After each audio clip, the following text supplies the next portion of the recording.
tal? Muy buenas noches. Bueno, como se imaginarán, estoy abrumadísmo. ¿Qué puedo uno decir después de esto? Es como, después de la autopsia, pedirle la opinión al cadáver de cómo salieron las cosas, ¿no? Cuando Vladimir Nabokov llegó a la Universidad de Harvard a dar clases, el gran filólogo Roman Jakobson dijo, bueno, ahora vamos a tener al elefante hablando de zoología, ¿no?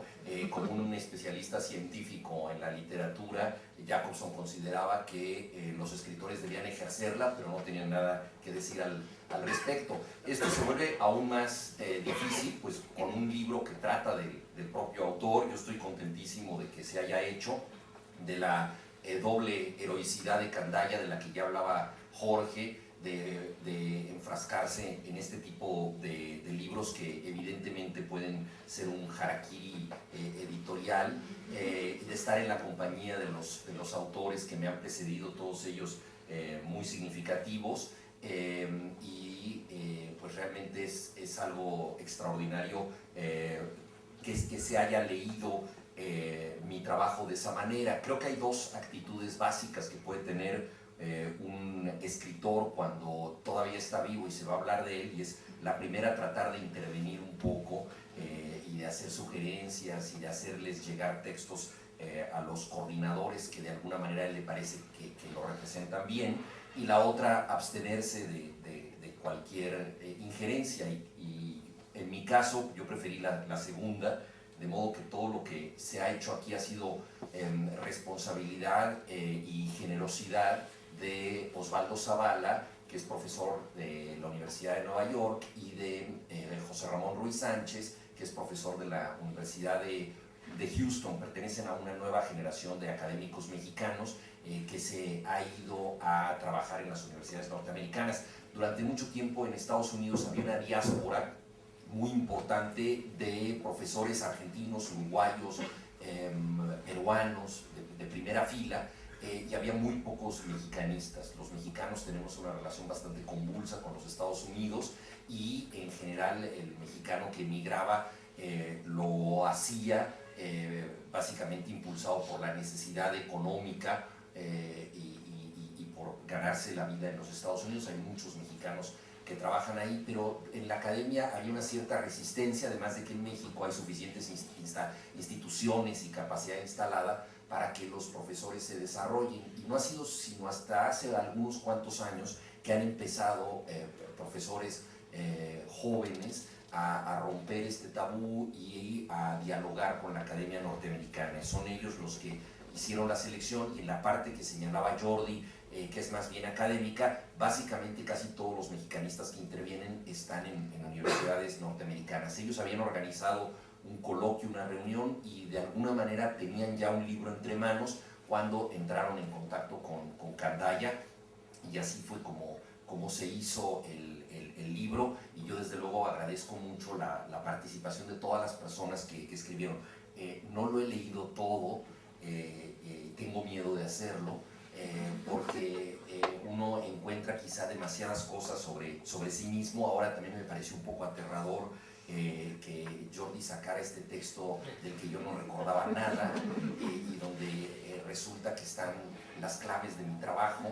Entonces ahora tengo la tentación de pedírselo prestado para tomar apuntes y saber lo que yo tengo que hacer. Eso es uno de los grandes problemas de la crítica. Bueno, me encanta que en esta mesa, bueno, quiero agradecer evidentemente a Osvaldo Zavala, que está en Nueva York, a José Ramón, que está en Houston. Ellos no pudieron venir, pero pues por este trabajo titánico que han hecho a lo largo de varios años. También pues la acompañé en esta mesa de dos grandísimos amigos y compañeros imprescindibles en el oficio literario. Jorge Herralde, que ya mencionaba, en el 86 yo le sugerí una traducción recomendado por Sergio Pitol, que había traducido muchísimos libros. Sergio Pitol da consejos muy peligrosos para los traductores, porque él dice, no, pues sí se puede vivir de la traducción, y yo te voy a decir cómo vivía yo de la traducción. Yo llegué a Barcelona, y entonces yo recogía traducciones que me daban, luego tomaba un barco carguero en donde me rentaban un camarote a precio de paquetería, ¿no? Y yo subía a bordo del barco carguero sin rumbo, y cuando regresábamos a Barcelona yo ya había traducido 2 o 3 libros. Y entonces, si tú vives en un barco carguero y vas sin rumbo alguno y regresas a Barcelona, puedes subsistir, ¿no? Y claro, la pregunta es si, y bueno, y si quieres vivir en tierra firme, o sea, bueno, sí, ya es tu problema. Bueno, ese era un poco el destino aventurero que me había planteado Sergio, pero yo quise probar suerte y afortunadamente Jorge fue suficientemente generoso para confiarme un libro muy difícil, porque es un libro proustiano con gran vuelo de lenguaje, que ocurre en la punta rumana del Imperio Austrohúngaro. Es la reconstrucción de un mundo perdido. Gregor von Rexroy tuvo la desgracia de perder su país, de modo que nunca fue un autor con representación nacional, fue típicamente in between, por las convulsiones de la historia. Entonces él, si hubiera permanecido en la Bucovina a lo largo del siglo XX sin moverse de Chernovitz, él hubiera sido austrohúngaro, rumano y soviético, sin desplazarse. Acabó viviendo en Italia, y quizá es poco conocido también por esta errancia, esta falta de condición representativa que por momentos necesitan los escritores. Un escritor extraordinario, y para mí fue una enseñanza ese trabajo. Fue extraordinario también trabar amistad con Jorge. Él ya mencionaba una de nuestras principales complicidades, es la pasión futbolística. Tenemos muchas otras pasiones comunes, de la chismografía a la literatura, y se forjó una amistad con él y con Lali, su esposa, extraordinaria, que solo mucho tiempo después derivó en que me publicara un libro. Y yo me imagino que Jorge Herralde, cuando ve que alguien se acerca con una carpeta en su dirección, piensa con temor que le va a entregar otro manuscrito más, ¿no? Los editores viven generalmente asediados de manuscritos. Yo trabajé durante 3 años en un periódico, estuve a cargo del suplemento cultural del periódico La Jornada en México, y desarrollé una segunda naturaleza, que cada vez que entraba, por ejemplo, al metro, veía una persona con una carpeta, bajaba del vagón, yo decía, Dios mío, que no me vea, porque me la va a entregar a mí. Y por supuesto que no tenía la menor intención de darme, pero yo ya tenía una paranoia generalizada hacia la posibilidad de que un manuscrito me cayera, porque era imposible absorberlos todos, y no digamos leerlos tampoco se podía. Entonces, durante mucho tiempo hubo una muy larga amistad con Lali, con Jorge, sin mayor interés que el afecto y los temas en común, y posteriormente pude entrar ya a su celebrado catálogo, de modo que me da muchísimo gusto que hayamos tenido pues este primer acto exclusivamente amistoso, y luego la amistad la hayamos también entendido a través de los libros que me ha publicado. Y con Jorge Carrión, pues ya hace 10 años de aquel encuentro emblemático en Mataró, que para muchos es el corazón metafísico del Mediterráneo, ¿no?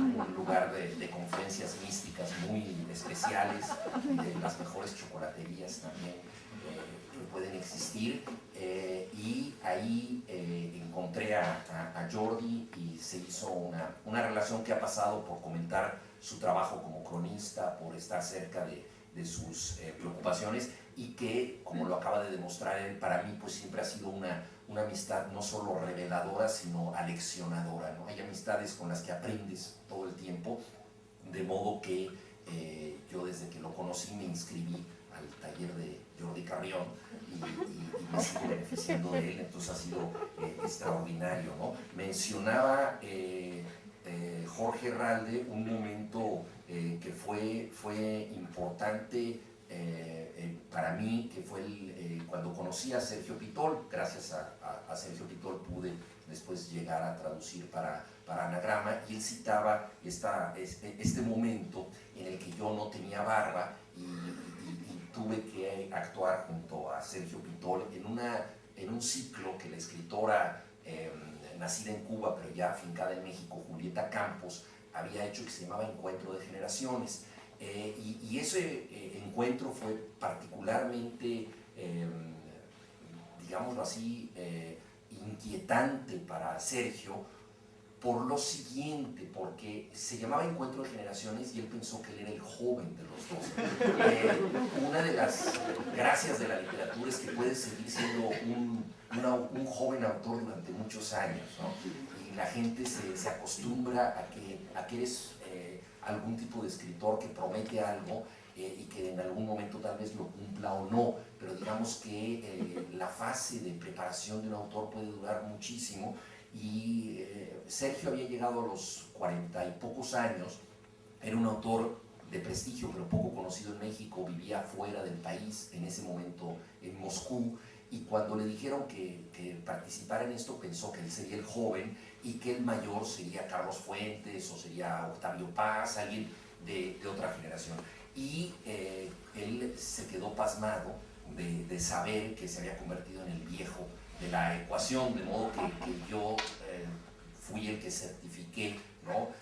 Su acta de vejez en la literatura y entonces se quedó como muy inquieto con esa circunstancia y escribió al respecto en uno de sus libros, El arte de la fuga. Pero bueno, ya que se sacudió la impresión de que estaba ante un autor entonces de 20 y pocos años, Sergio se convirtió en un amigo esencial y su presencia también está desperdigada en este libro en muchos momentos.